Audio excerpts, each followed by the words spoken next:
गीता मानव मात्र का धर्म शास्त्र है। महर्षि वेदव्यास।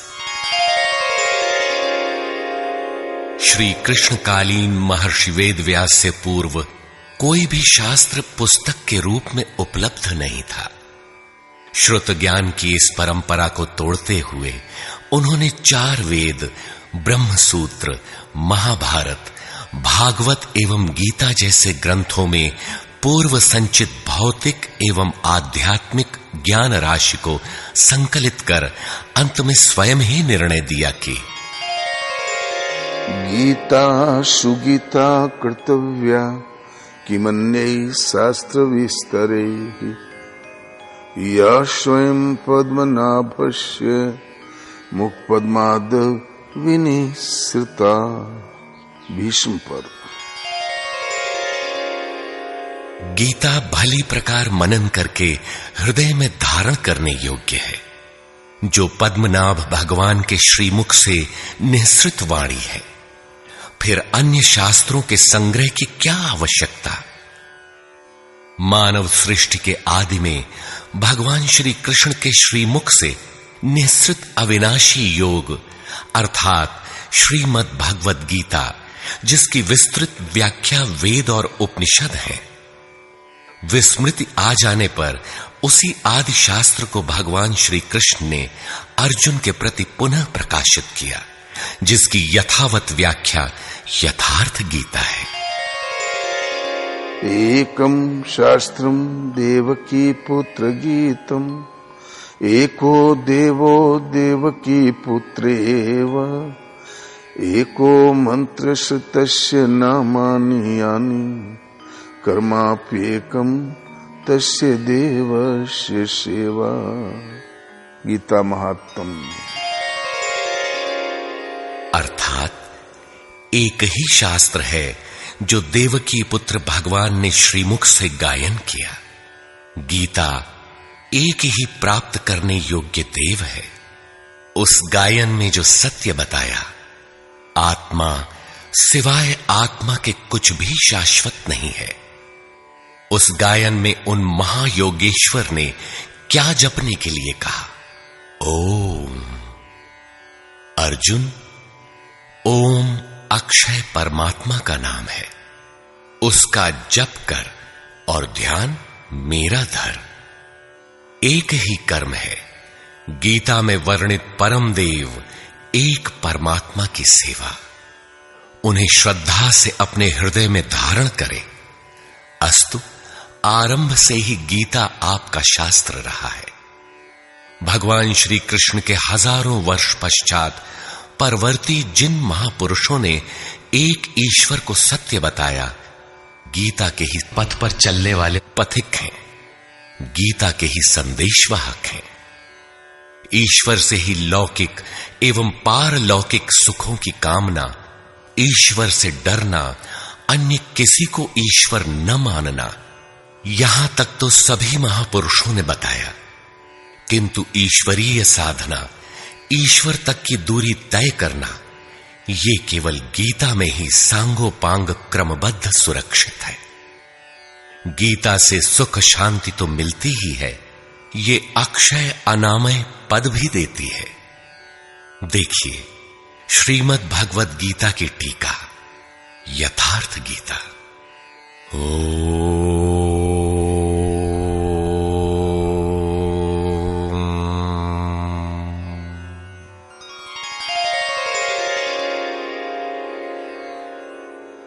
धर्म सिद्धांत 1। सभी प्रभु के पुत्र। ममैवांशो जीवलोके जीवभूतः सनातनः मनः षष्ठानीन्द्रियाणि प्रकृतिस्थानि कर्षति। सभी मानव ईश्वर की संतान है, मेरे विशुद्ध अंश हैं। मानव तन की सार्थकता।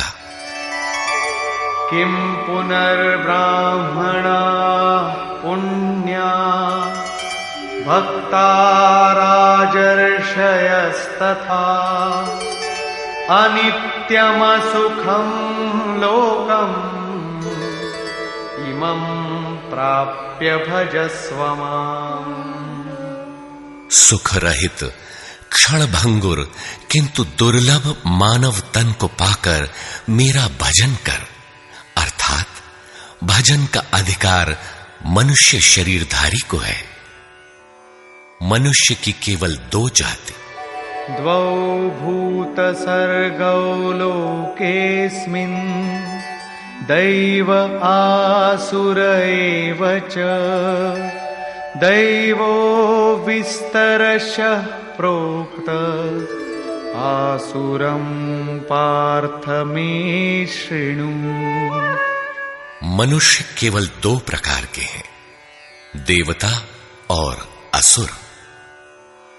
जिसके हृदय में दैवी संपत्ति कार्य करती है वो देवता है, तथा जिसके हृदय में आसुरी संपत्ति कार्य करती है वो असुर है।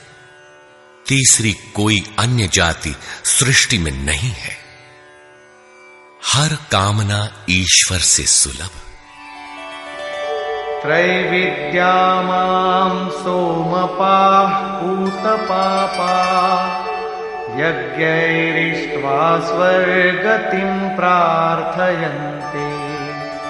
ते पुण्यमासाद्य सुरेन्द्रलोकम् अश्नन्ति दिव्यान् दिवि देवभोगान्। मुझे भजकर लोग स्वर्ग तक की कामना करते हैं, मैं उन्हें देता हूं। अर्थात सब कुछ एक परमात्मा से सुलभ है। भगवान की शरण से पापों का नाश। अपि चेदसि पापेभ्यः सर्वेभ्यः पापकृत्तमः सर्वं ज्ञानप्लवेनैव वृजिनं सन्तरिष्यसि। संपूर्ण पापियों से अधिक पाप करने वाला भी ज्ञान रूपी नौका द्वारा निस्संदेह पार हो जाएगा।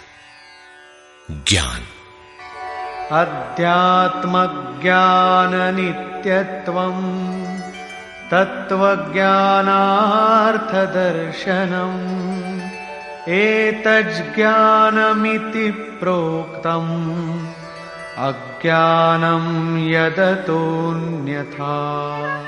आत्मा के आधिपत्य में आचरण, तत्व के अर्थ रूप मुझ परमात्मा का प्रत्यक्ष दर्शन ज्ञान है, और इसके अतिरिक्त जो कुछ भी है अज्ञान है।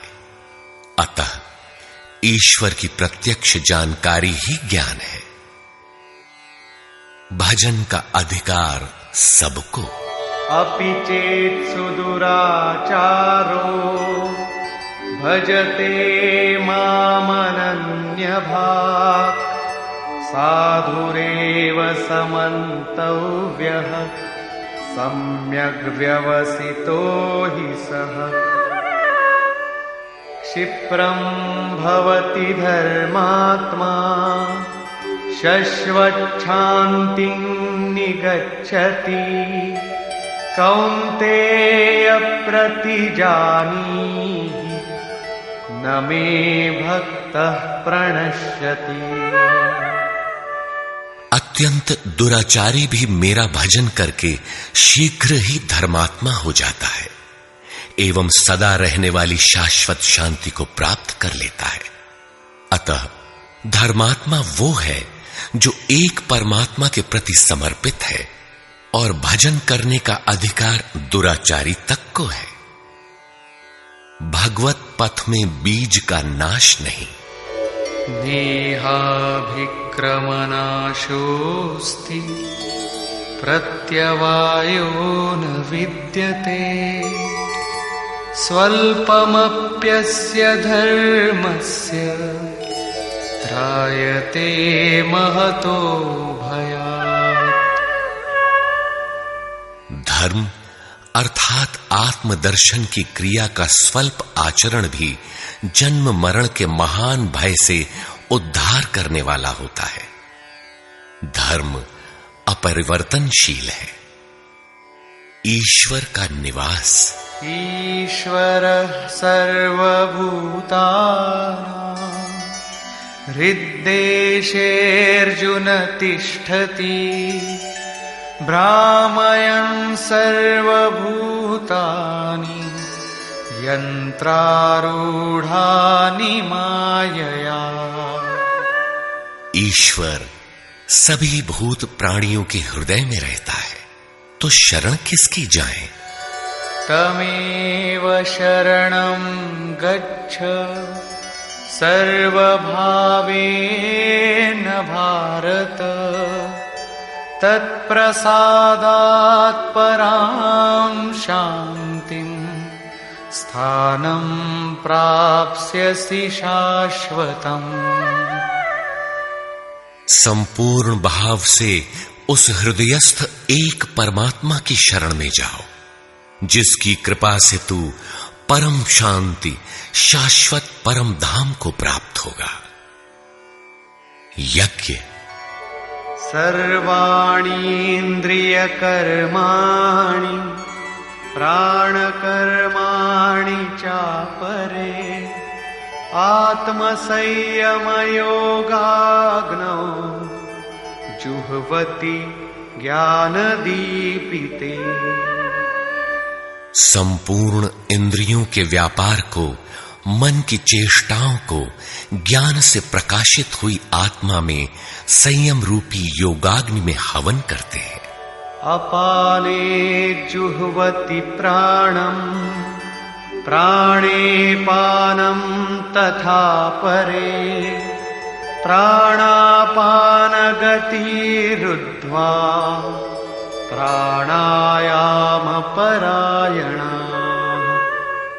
बहुत से योगी श्वास को प्रश्वास में हवन करते हैं और बहुत से प्रश्वास को श्वास में।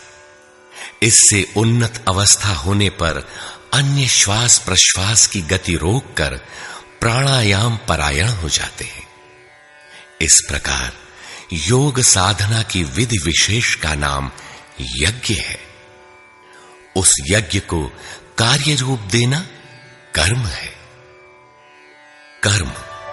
एवं बहुविधा यज्ञा वितता ब्रह्मणो मुखे कर्मजान् विद्धितान् सर्वान् एवं ज्ञात्वा विमोक्ष्यसे।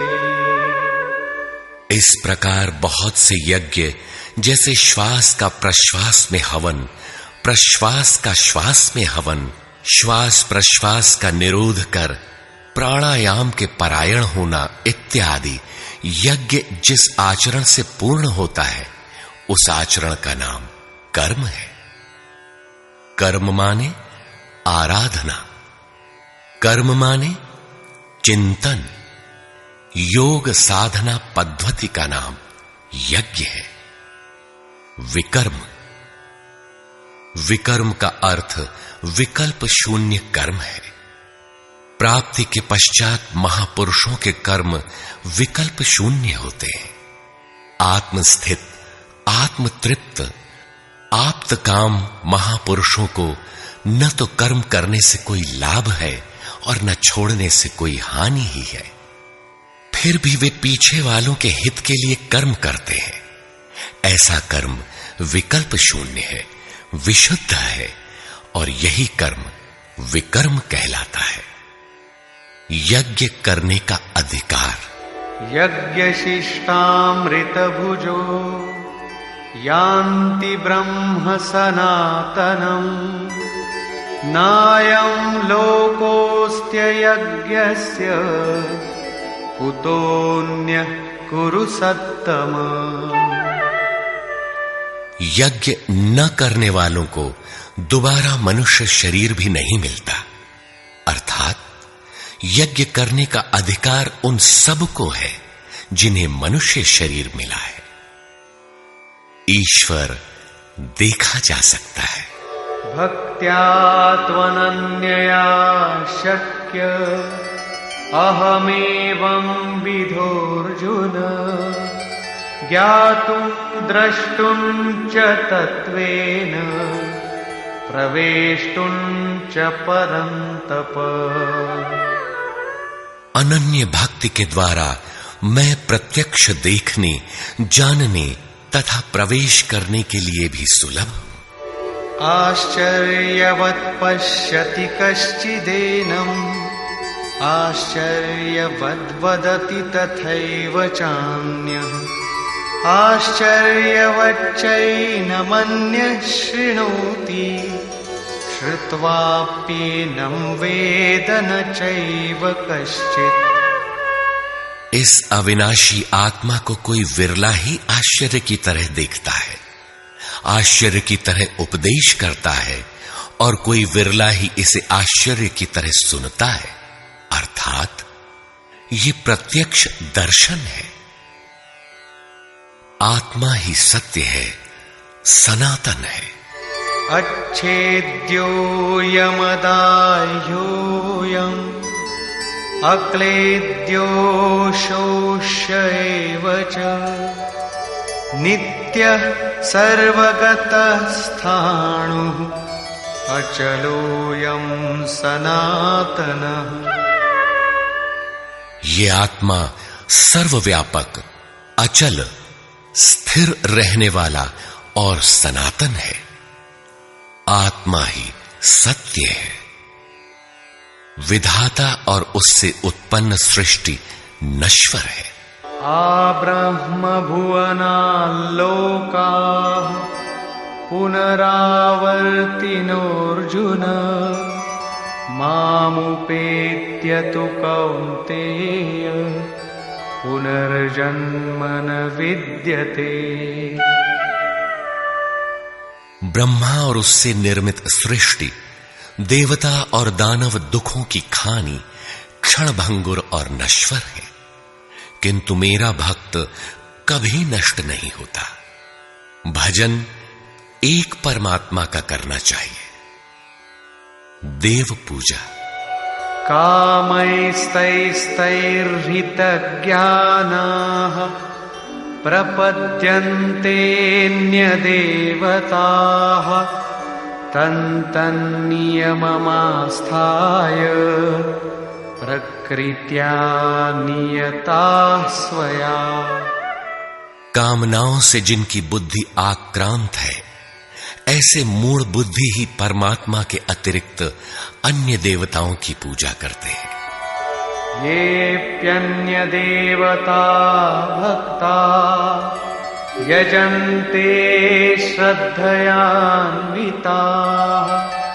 तेऽपि मामेव कौन्तेय यजन्त्यविधिपूर्वकम्। देवताओं को पूजने वाला मेरी ही पूजा करता है, किंतु वह पूजन अविधि पूर्वक है, इसलिए नष्ट हो जाता है। यजन्ते सात्विका देवान् यक्षरक्षांसि राजसाः, प्रेतान् भूतगणांश्चान्ये यजन्ते तामसा जनाः।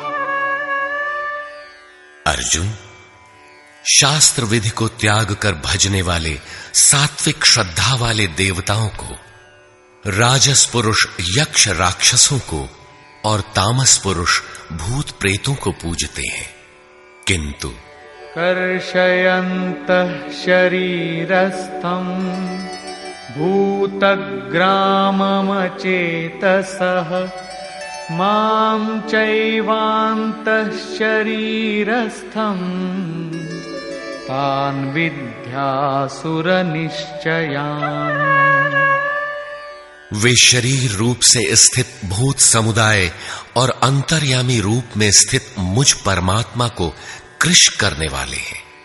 उनको तू असुर जान। अर्थात देवताओं को पूजने वाले भी आसुरी वृत्ति के अंतर्गत हैं।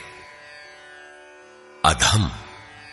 तानहं द्विषतः क्रूरान् संसारेषु नराधमान् क्षिपाम्यजस्रमशुभान् आसुरीष्वेव योनिषु।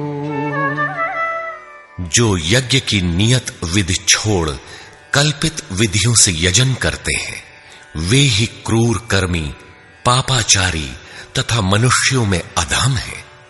अन्य कोई अधम नहीं है। नियत विधि क्या है? ओमित्येकाक्षरं ब्रह्म व्याहरन् मामनुस्मरन् यः प्रयाति त्यजन् देहं स याति परमां गतिम्। ओम जो अक्षय ब्रह्म का परिचायक है, उसका जप तथा मुझ एक परमात्मा का स्मरण, तत्वदर्शी महापुरुष के संरक्षण में ध्यान। शास्त्र इति गुह्यतमं शास्त्रम् इदमुक्तं मया नघ एतद्बुद्ध्वा बुद्धिमान् स्यात् कृतकृत्यश्च भारत। इस प्रकार यह अति गोपनीय शास्त्र मेरे द्वारा कहा गया। इसे तत्व से जानकर मनुष्य पूर्ण ज्ञाता तथा कृतार्थ हो जाता है। अतः योगेश्वर श्री कृष्ण की यह वाणी स्वयं में पूर्ण शास्त्र है। तस्माच्छास्त्रं प्रमाणन्ते कार्याकार्यव्यवस्थितौ ज्ञात्वा शास्त्रविधानोक्तं कर्म कर्तुमिहार्हसि। कर्तव्य और अकर्तव्य के निर्धारण में शास्त्र ही प्रमाण है। अतः गीता में निर्धारित विधि से आचरण करें। धर्म सर्वधर्मान् परित्यज्य मामेकं शरणं व्रज अहं त्वा सर्वपापेभ्यो मोक्षयिष्यामि मा शुचः। धार्मिक उथल पुथल को छोड़ एकमात्र मेरी शरण हो जा, अर्थात एक भगवान के प्रति पूर्ण समर्पण ही धर्म का मूल है।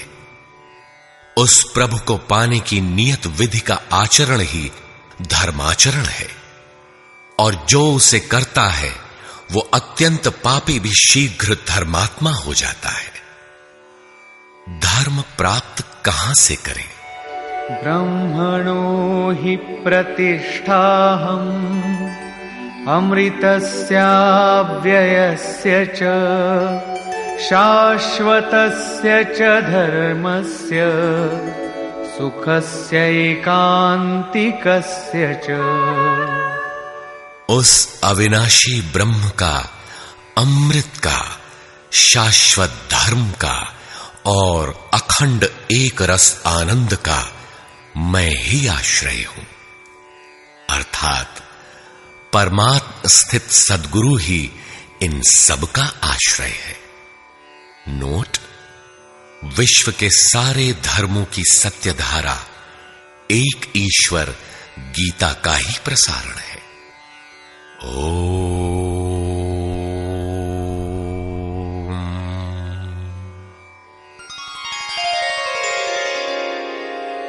प्राक कथन।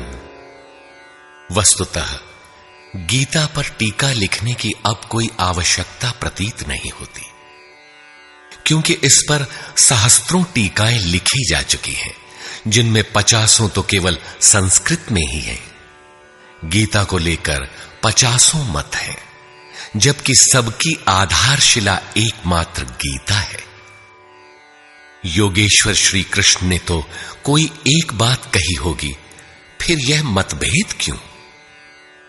वस्तुतः वक्ता एक ही बात कहता है, किंतु श्रोता यदि 10 बैठे हों तो 10 प्रकार के आशय ग्रहण करते हैं। व्यक्ति की बुद्धि पर तामसी, राजसी अथवा सात्विक गुणों का जितना प्रभाव है, उसी स्तर से उस वार्ता को पकड़ पाता है। इससे आगे वो समझ नहीं पाता। अतः मतभेद स्वाभाविक है। विभिन्न मतवादों से और कभी-कभी एक ही सिद्धांत को अलग-अलग काल और भाषाओं में व्यक्त करने से साधारण मनुष्य संशय में पड़ जाता है। बहुत सी टीकाओं के बीच वह सत्य धारा भी प्रवाहित है, किंतु शुद्ध अर्थ वाली एक टीका हजारों टीकाओं के बीच रख दी जाए तो उनमें यह पहचानना कठिन हो जाता है कि यथार्थ कौन है। वर्तमान काल में गीता की बहुत सी टीकाएं हो गई हैं। सभी अपनी अपनी सत्यता का उद्घोष करती हैं, किंतु गीता के शुद्ध अर्थ से वे बहुत दूर हैं। निस्संदेह कुछ महापुरुषों ने सत्य का स्पर्श भी किया, किंतु कतिपय कारणों से वे उसे समाज के समक्ष प्रस्तुत न कर सके। श्री कृष्ण के आशय को हृदयंगम न कर पाने का मूल कारण है कि वे एक योगी थे। श्री कृष्ण जिस स्तर की बात करते हैं, क्रमशः चलकर उसी स्तर पर खड़ा होने वाला कोई महापुरुष ही अक्षरशः बता सकेगा कि श्री कृष्ण ने जिस समय गीता का उपदेश दिया था, उस समय उनके मनोगत भाव क्या थे। मनोगत समस्त भाव कहने में नहीं आते। कुछ तो कहने में आ पाते हैं, कुछ भाव भंगिमा से व्यक्त होते हैं, और शेष पर्याप्त क्रियात्मक हैं, जिन्हें कोई पथिक चलकर ही जान सकता है। जिस स्तर पर श्री कृष्ण थे, क्रमशः चलकर उसी अवस्था को प्राप्त महापुरुष ही जानता है कि गीता क्या कहती है। वह गीता की पंक्तियां ही नहीं दोहराता, बल्कि उनके भावों को भी दर्शा देता है, क्योंकि जो दृश्य श्री कृष्ण के सामने था, वही उस वर्तमान महापुरुष के समक्ष भी है। इसलिए वो देखता है, दिखा देगा, आप में जागृत भी कर देगा, उस पथ पर चला भी देगा। पूज्य श्री परमहंस जी महाराज भी उसी स्तर के महापुरुष थे। उनकी वाणी तथा अंतः प्रेरणा से मुझे गीता का जो अर्थ मिला, उसी का संकलन यथार्थ गीता है। इसमें मेरा अपना कुछ भी नहीं है। यह क्रियात्मक है। साधन अपनाने वाले प्रत्येक पुरुष को इसी परिधि से गुजरना होगा। जब तक वो इससे अलग है, तब तक स्पष्ट है कि वो साधन नहीं करता, किसी न किसी प्रकार की लकीर अवश्य पीटता है। अतः किसी महापुरुष की शरण ले। श्री कृष्ण ने किसी अन्य सत्य को नहीं बताया, बल्कि कहा, ऋषिभिर बहुधा गीतम। ऋषियों ने अनेकों बार जिसका गायन किया है, वही कहने जा रहा हूं। उन्होंने यह नहीं कहा कि उस ज्ञान को केवल मैं ही जानता हूं या मैं ही बताऊंगा, बल्कि कहा, किसी तत्वदर्शी के पास जाओ, निष्कपट भाव से सेवा करके उस ज्ञान को प्राप्त करो। श्री कृष्ण ने महापुरुषों द्वारा शोधित सत्य को ही उद्घाटित किया है। गीता सुबोध संस्कृत में है। यदि अन्वयार्थ ही लें तो गीता का अधिकांश आप स्वयं हृदयंगम कर सकेंगे, किंतु आप ज्यों का त्यों अर्थ नहीं लेते। उदाहरण के लिए श्री कृष्ण ने स्पष्ट कहा कि यज्ञ की प्रक्रिया ही कर्म है, फिर भी आप कहते हैं कि खेती करना कर्म है। यज्ञ को स्पष्ट करते हुए उन्होंने बताया कि यज्ञ में बहुत से योगी जन प्राण में अपान को हवन करते हैं, बहुत से अपान में प्राण को हवन करते हैं, बहुत से योगी प्राण अपान दोनों को रोककर प्राणायाम परायण हो जाते हैं, बहुत से योगी इंद्रियों की संपूर्ण प्रवृत्तियों को संयमाग्नि में हवन करते हैं, इस प्रकार श्वास प्रश्वास का चिंतन यज्ञ है। मन सहित इंद्रियों का संयम यज्ञ है। शास्त्रकार ने स्वयं यज्ञ बताया, फिर भी आप कहते हैं कि विष्णु के निमित्त स्वाहा बोलना, अग्नि में जौ तिल घी का हवन करना यज्ञ है। उन योगेश्वर ने ऐसा एक शब्द भी नहीं कहा। क्या कारण है कि आप समझ नहीं पाते? बाल की खाल निकालकर रटने पर भी क्यों वाक्य विन्यास ही आपके हाथ लगता है? आप अपने को यथार्थ जानकारी से शून्य ही क्यों पाते हैं? वस्तुतः मनुष्य जन्म लेकर क्रमशः बड़ा होता है तो पैतृक संपत्ति, घर, दुकान, जमीन जायदाद, पद प्रतिष्ठा, गाय भैंस, यंत्र उपकरण इत्यादि उसे विरासत में मिलती है। ठीक इसी प्रकार उसे कुछ रूढ़ियां, परंपराएं, पूजा पद्धतियां भी विरासत में मिल जाती हैं। 33 करोड़ देवी देवता तो भारत में बहुत पहले गिने गए थे। विश्व में उनके अनगिनत रूप हैं। शिशु ज्यों-ज्यों बड़ा होता है, अपने माता पिता, भाई बहन, पास पड़ोस में इनकी पूजा देखता है। परिवार में प्रचलित पूजा पद्धतियों की अमिट छाप उसके मस्तिष्क पर पड़ जाती है। देवी की पूजा मिली तो जीवन भर देवी देवी रटता है। परिवार में भूत पूजा मिली तो भूत भूत रटता है। कोई शिव तो कोई कृष्ण तो कोई कुछ पकड़े ही रहता है। उन्हें वो छोड़ नहीं सकता। ऐसे भ्रांत पुरुष को गीता जैसा कल्याणकारी शास्त्र मिल भी जाए तो वो उसे नहीं समझ सकता। पैतृक संपदा को कदाचित वो छोड़ भी सकता है, किंतु इन रूढ़ियों और मजहबी पचड़ों को नहीं मिटा सकता। पैतृक संपत्ति को हटाकर आप हजारों मील दूर जा सकते हैं, किंतु दिल दिमाग में अंकित ये रूढ़िगत विचार वहां भी आपका पिंड नहीं छोड़ते। आप सिर काटकर अलग तो नहीं रख सकते।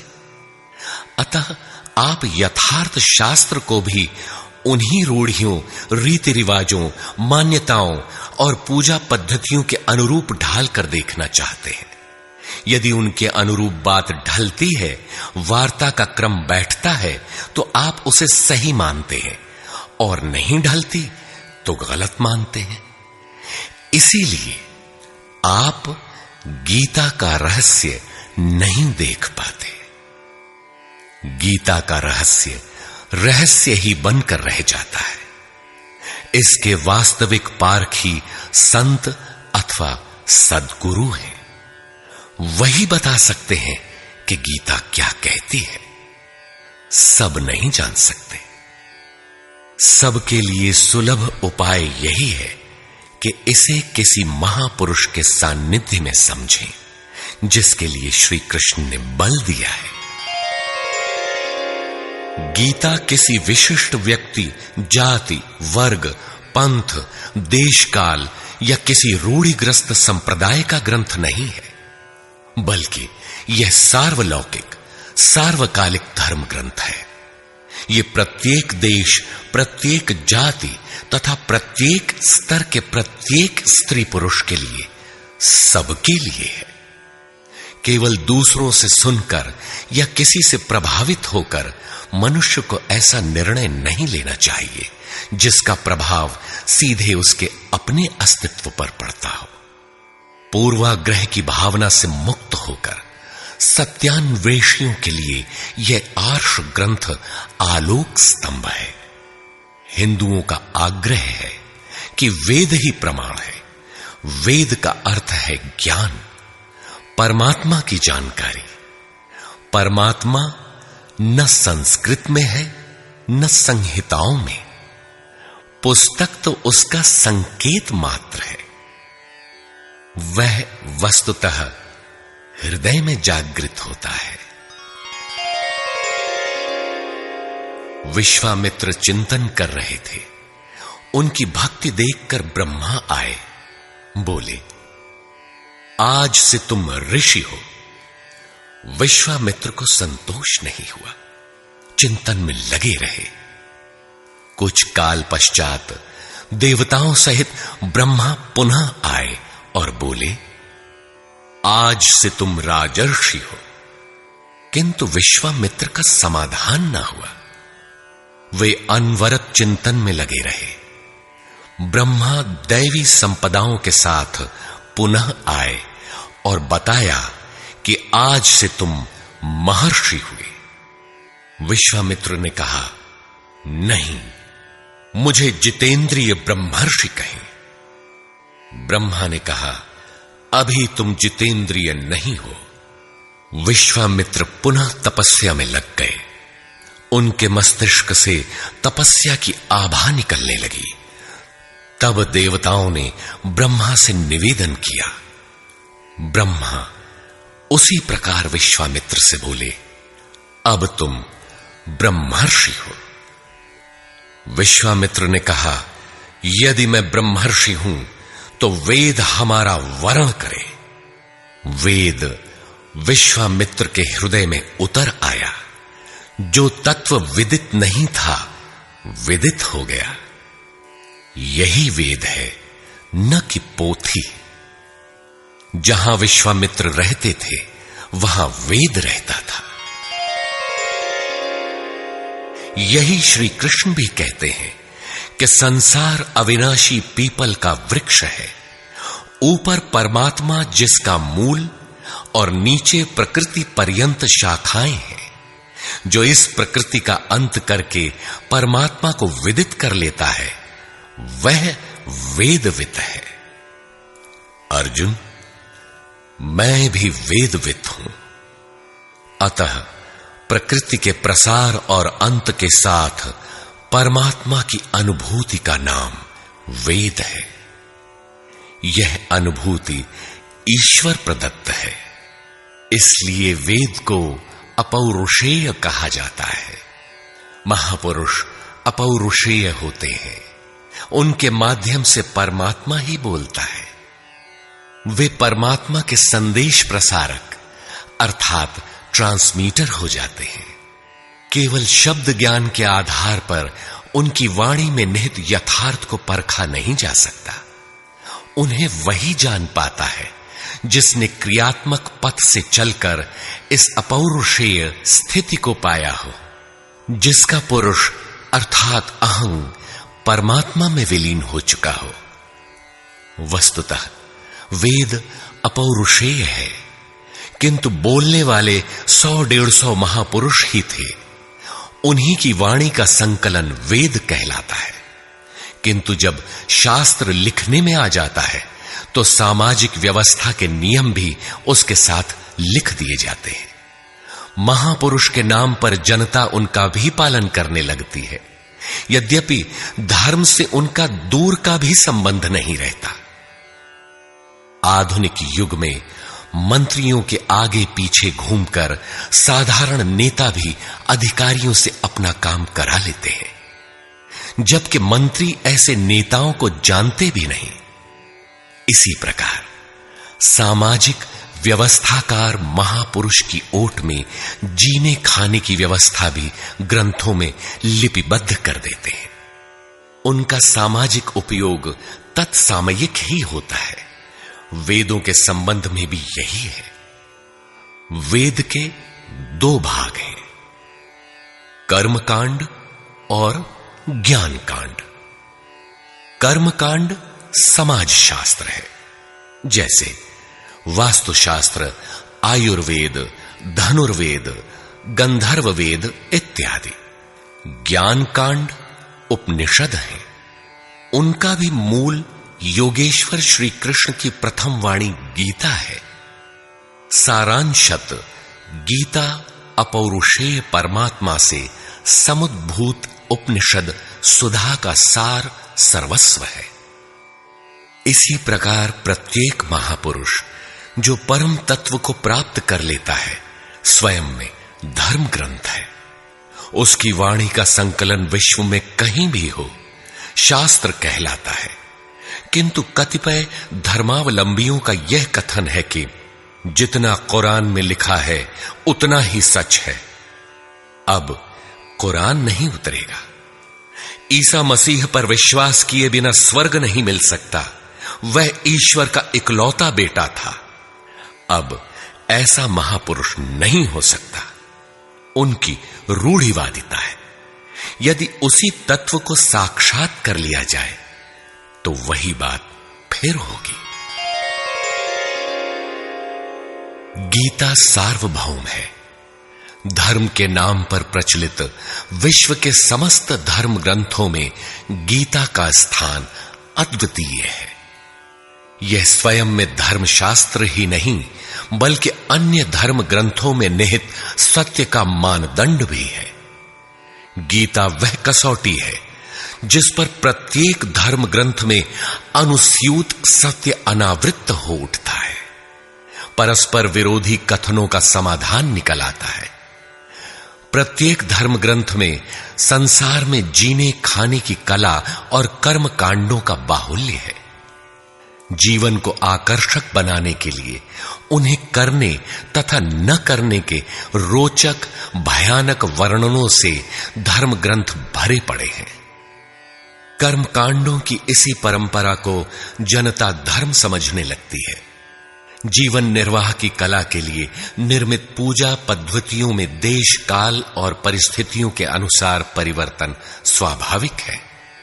धर्म के नाम पर समाज में कलह का यही एकमात्र कारण है। गीता इन क्षणिक व्यवस्थाओं से ऊपर उठकर आत्मिक पूर्णता में प्रतिष्ठित करने का क्रियात्मक अनुशीलन है, जिसका एक भी श्लोक भौतिक जीवन यापन के लिए नहीं है। इसका प्रत्येक श्लोक आपसे आंतरिक युद्ध आराधना की मांग करता है। तथाकथित धर्म ग्रंथों की भांति यह आपको स्वर्ग या नर्क के द्वंद्व में फंसाकर नहीं छोड़ता, बल्कि उस अमरत्व की उपलब्धि कराता है जिसके पीछे जन्म मृत्यु का बंधन नहीं रह जाता। प्रत्येक महापुरुष की अपनी शैली और कुछ अपने विशिष्ट शब्द होते हैं। योगेश्वर श्री कृष्ण ने भी गीता में कर्म, यज्ञ, वर्ण, वर्ण संकर, युद्ध, क्षेत्र, ज्ञान इत्यादि शब्दों पर बार बार बल दिया है। इन शब्दों का अपना आशय है और पुनरावृत्ति में भी इनका अपना सौंदर्य है। हिंदी रूपांतरण में इन शब्दों को उसी आशय में लिया गया है तथा आवश्यक स्थलों की व्याख्या भी की गई है।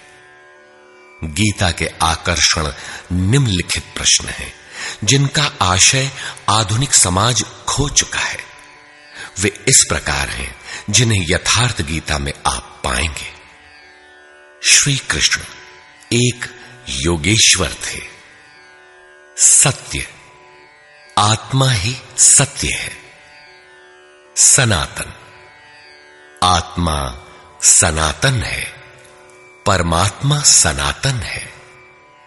सनातन धर्म परमात्मा से मिलाने वाली क्रिया है। युद्ध दैवी एवं आसुरी संपदाओं का संघर्ष युद्ध है। ये अंतःकरण की दो प्रवृत्तियां हैं।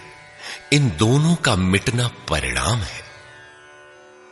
युद्ध स्थान, यह मानव शरीर और मन सहित इंद्रियों का समूह युद्ध स्थल है। ज्ञान, परमात्मा की प्रत्यक्ष जानकारी ज्ञान है। योग, संसार के संयोग वियोग से रहित अव्यक्त ब्रह्म के मिलन का नाम योग है। ज्ञान योग, आराधना ही कर्म है। अपने पर निर्भर होकर कर्म में प्रवृत्त होना ज्ञान योग है। निष्काम कर्म योग, इष्ट पर निर्भर होकर समर्पण के साथ कर्म में प्रवृत्त होना निष्काम कर्म योग है। श्री कृष्ण ने किस सत्य को बताया? श्री कृष्ण ने उसी सत्य को बताया जिसको तत्वदर्शियों ने पहले देख लिया था और आगे भी देखेंगे। यज्ञ साधना की विधि विशेष का नाम यज्ञ है। कर्म यज्ञ को कार्य रूप देना ही कर्म है। वर्ण आराधना की एक ही विधि जिसका नाम कर्म है, जिसको 4 श्रेणियों में बांटा है, वही 4 वर्ण है। ये एक ही साधक का ऊंचा नीचा स्तर है, न कि जाति।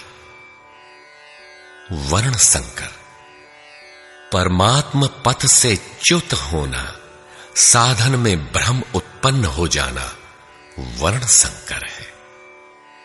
मनुष्य की श्रेणी अंतःकरण के स्वभाव के अनुसार मनुष्य 2 प्रकार का होता है, एक देवताओं जैसा, दूसरा असुरों जैसा।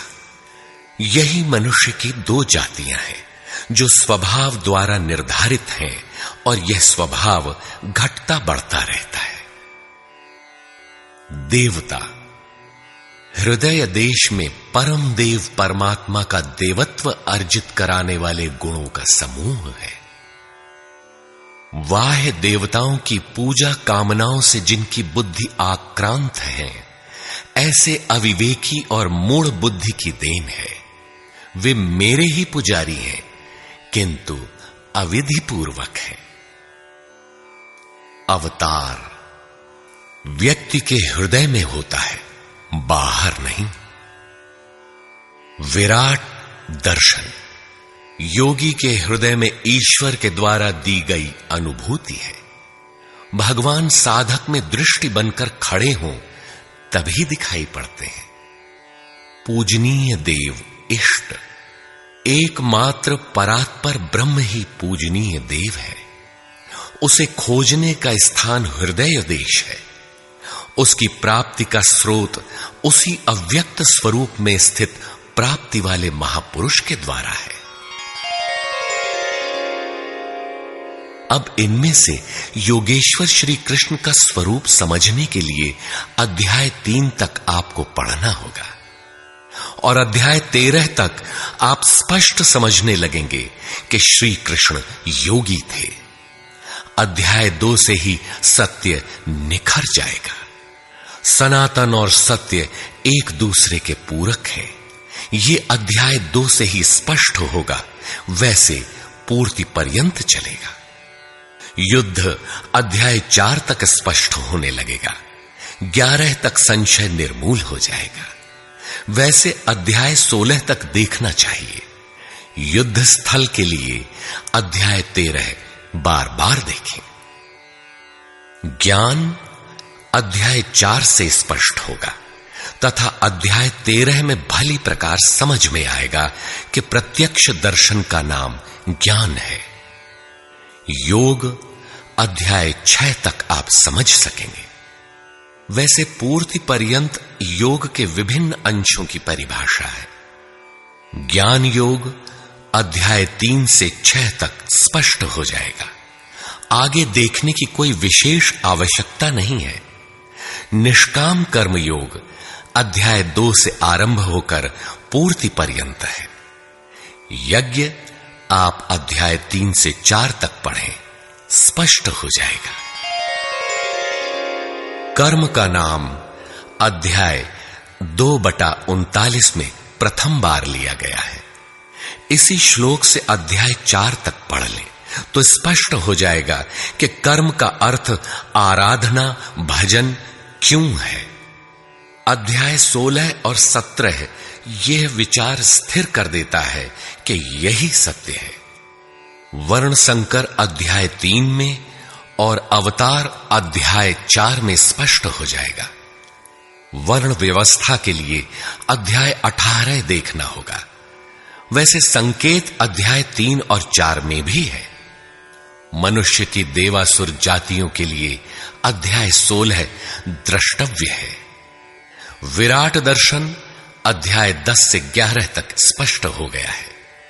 अध्याय 7, 9 और 15 में भी इस पर प्रकाश डाला गया है। अध्याय 7, 9 और 17 में बाह्य देवताओं की अस्तित्वहीनता स्पष्ट हो जाती है।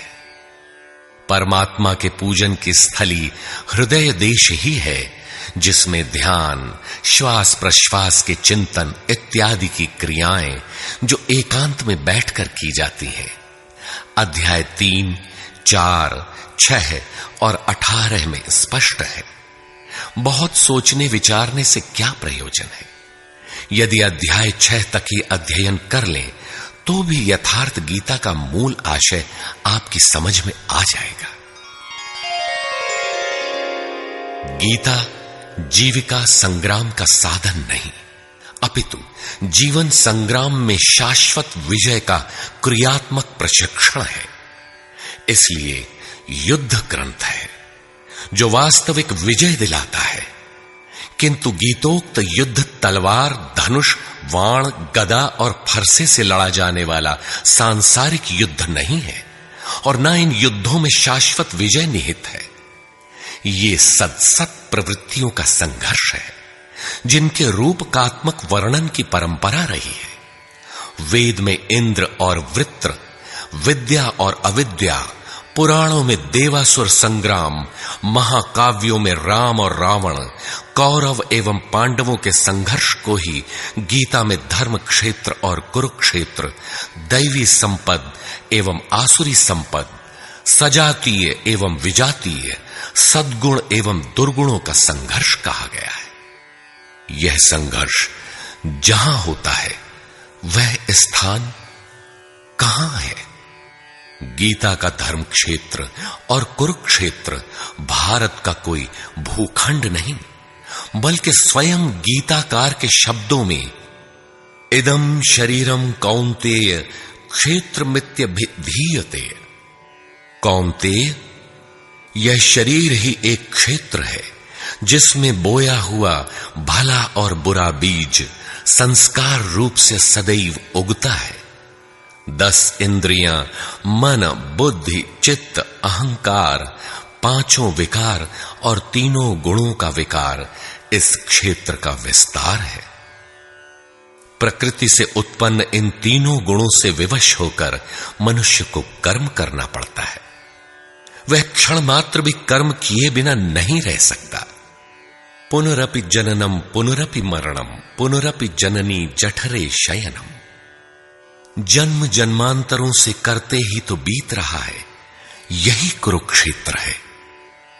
सद्गुरु के माध्यम से साधना के सही दौर में पड़कर साधक जब परम धर्म परमात्मा की ओर अग्रसर होता है, तब यह क्षेत्र धर्म क्षेत्र बन जाता है। यह शरीर ही क्षेत्र है। इसी शरीर के अंतराल में अंतःकरण की 2 प्रवृत्तियां पुरातन हैं, दैवी संपद और आसुरी संपद। दैवी संपद में है पुण्य रूपी पांडु और कर्तव्य रूपी कुंती। पुण्य जागृत होने से पहले मनुष्य जो कुछ भी कर्तव्य समझकर करता है, अपनी समझ से वह कर्तव्य ही करता है, किंतु उससे कर्तव्य होता नहीं, क्योंकि पुण्य के बिना कर्तव्य को समझा ही नहीं जा सकता। कुंती ने पांडु से संबंध होने से पूर्व जो कुछ भी अर्जित किया वह था कर्ण। आजीवन कुंती के पुत्रों से लड़ता रह गया। पांडवों का दुर्धर्ष शत्रु यदि कोई था तो वह था कर्ण। विजातीय कर्म ही कर्ण है, जो बंधनकारी है, जिससे परंपरागत रूढ़ियों का चित्रण होता है। पूजा पद्धतियां पिंड नहीं छोड़ती। पुण्य जागृत होने पर धर्म रूपी युधिष्ठिर, अनुराग रूपी अर्जुन, भाव रूपी भीम, नियम रूपी नकुल, सत्संग रूपी सहदेव, सात्विकता रूपी सात्यकी, काया में सामर्थ्य रूपी काशीराज, कर्तव्य के द्वारा भव पर विजय कुंती भोज इत्यादि इष्टोन्मुखी मानसिक प्रवृत्तियों का उत्कर्ष होता है, जिनकी गणना 7 अक्षौहिणी है। अक्ष दृष्टि को कहते हैं। सत्यमयी दृष्टिकोण से जिसका गठन है वह है दैवी संपद। परम धर्म परमात्मा तक की दूरी तय कराने वाली ये 7 सीढ़ियां, 7 भूमिकाएं हैं, न कि कोई गणना विशेष। वस्तुतः ये प्रवृत्तियां अनंत हैं। दूसरी ओर है कुरुक्षेत्र, जिसमें 10 इंद्रियां और 1 मन 11 अक्षौहिणी सेना है। मन सहित इंद्रियमयी दृष्टिकोण से जिसका गठन है वह है आसुरी संपद, जिसमें है अज्ञान रूपी धृतराष्ट्र, जो सत्य को जानते हुए भी अंधा बना रहता है। उसकी सहचारिणी है गांधारी। इंद्रिय आधार वाली प्रवृत्ति, इनके साथ हैं मोह रूपी दुर्योधन, दुर्बुद्धि रूपी दुःशासन, विजातीय कर्म रूपी कर्ण, भ्रम रूपी भीष्म, द्वैत के आचरण रूपी द्रोणाचार्य, आसक्ति रूपी अश्वत्थामा, विकल्प रूपी विकर्ण, अधूरी साधना में कृपा के आचरण रूपी कृपाचार्य, और इन सब के बीच जीव रूपी विदुर है, जो रहता है अज्ञान में, किंतु दृष्टि सदैव पांडवों पर है। पुण्य से प्रवाहित प्रवृत्ति पर है, क्योंकि आत्मा परमात्मा का शुद्ध अंश है। इस प्रकार आसुरी संपद भी अनंत है।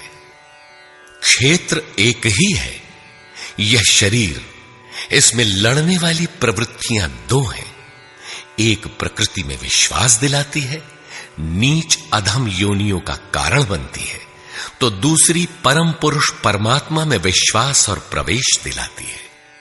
तत्वदर्शी महापुरुष के संरक्षण में क्रमशः साधन करने पर दैवी संपत्ति का उत्कर्ष और आसुरी संपत्ति का सर्वथा शमन हो जाता है। जब कोई विकार ही नहीं रहा, मन का सर्वथा निरोध और निरुद्ध मन का भी विलय हो जाता है, तो दैवी संपत्ति की आवश्यकता समाप्त हो जाती है। अर्जुन ने देखा कि कौरव पक्ष के अनंतर पांडव पक्ष के योद्धा भी योगेश्वर में समाहित हो रहे हैं। पूर्ति के साथ दैवी संपत्ति भी विलीन हो जाती है। अंतिम शाश्वत परिणाम निकल आता है। इसके पश्चात महापुरुष यदि कुछ करता है तो केवल अनुयायियों के मार्गदर्शन के लिए ही करता है।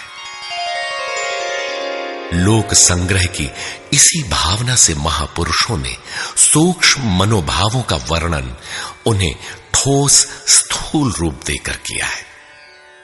गीता छंदोबद्ध है, व्याकरण सम्मत है, किंतु इसके पात्र प्रतीकात्मक हैं। अमूर्त योग्यताओं के मूर्त रूप मात्र है।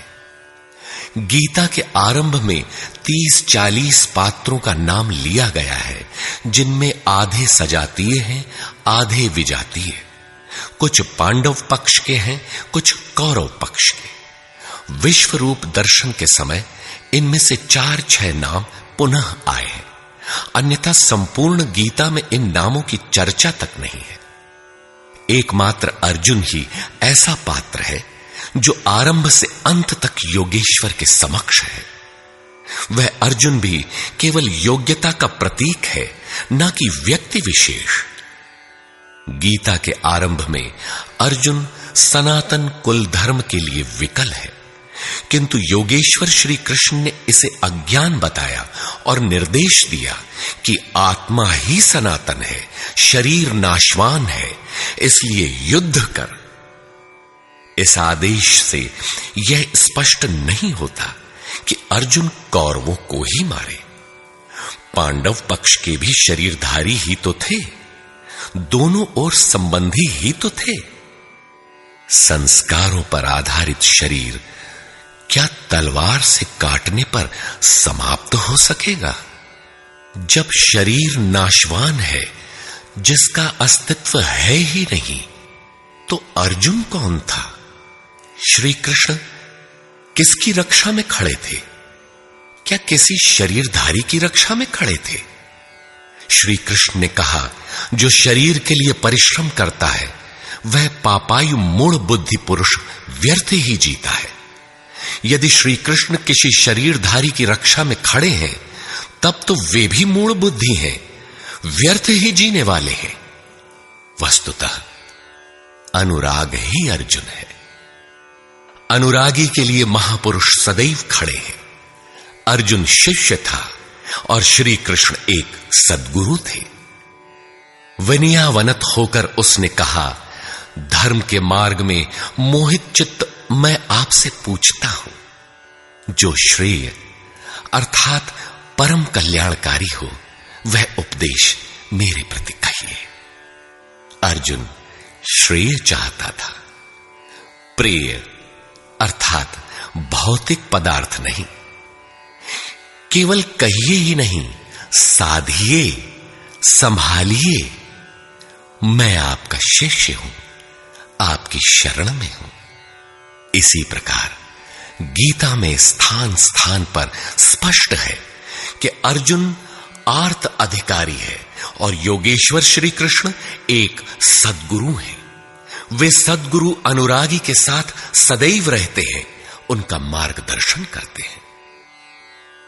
जब भावुकतावश कोई व्यक्ति पूज्य महाराज जी के पास रहने का आग्रह करने लगता है, तब वे कहा करते थे, जाओ, शरीर से कहीं रहो, मन से मेरे पास आते रहो। प्रातः सायं राम शिव ओम किसी 1, 2, 2.5 अक्षर के नाम का जाप करो और मेरे स्वरूप का हृदय में ध्यान धरो। 1 मिनट भी स्वरूप पकड़ लोगे तो जिसका नाम भजन है वो मैं तुम्हें दूंगा। इससे अधिक पकड़ने लगोगे तो हृदय से रथी बनकर सदैव तुम्हारे साथ रहूंगा। जब सुरत पकड़ में आ जाती है तो इसके बाद महापुरुष इतना ही पास में रहते हैं जितना हाथ, पांव, नाक, कान इत्यादि आपके पास है। आप हजारों किलोमीटर दूर क्यों ना हो, वह सदैव समीप है। मन में विचारों के उठने से भी पहले वे मार्गदर्शन करने लग जाते हैं। अनुरागी के हृदय में वह महापुरुष सदैव आत्मा से अभिन्न होकर जागृत रहते हैं। अर्जुन अनुराग का प्रतीक है।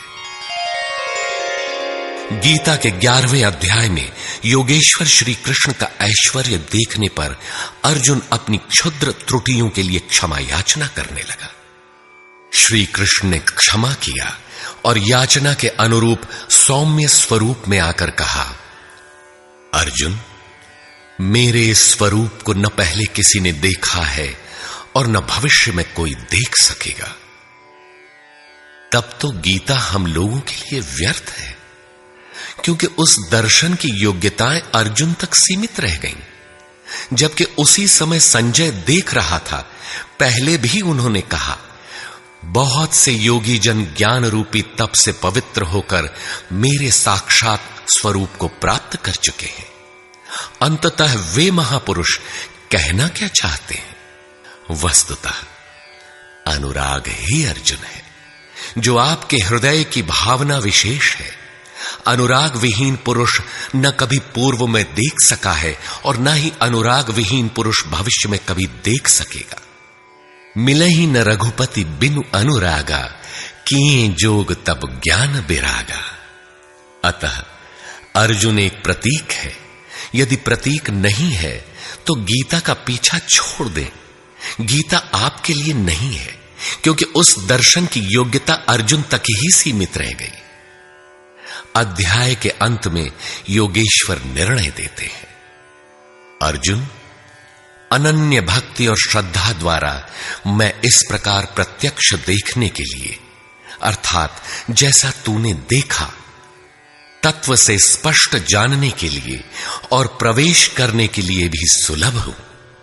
अनन्य भक्ति अनुराग का ही दूसरा रूप है और यही अर्जुन का स्वरूप भी है।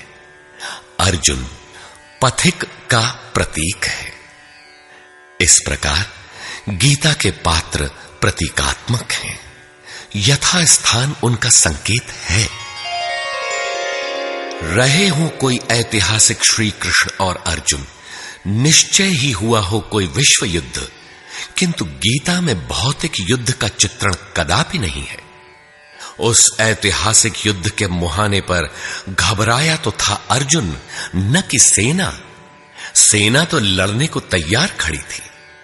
क्या गीता का उपदेश देकर श्री कृष्ण ने सव्यसाची अर्जुन को सेना की योग्यता का बनाया? वस्तुतः साधन लिखने में नहीं आता, सब कुछ पढ़ लेने के बाद भी चलना शेष ही रहता है। यही प्रेरणा यथार्थ गीता है।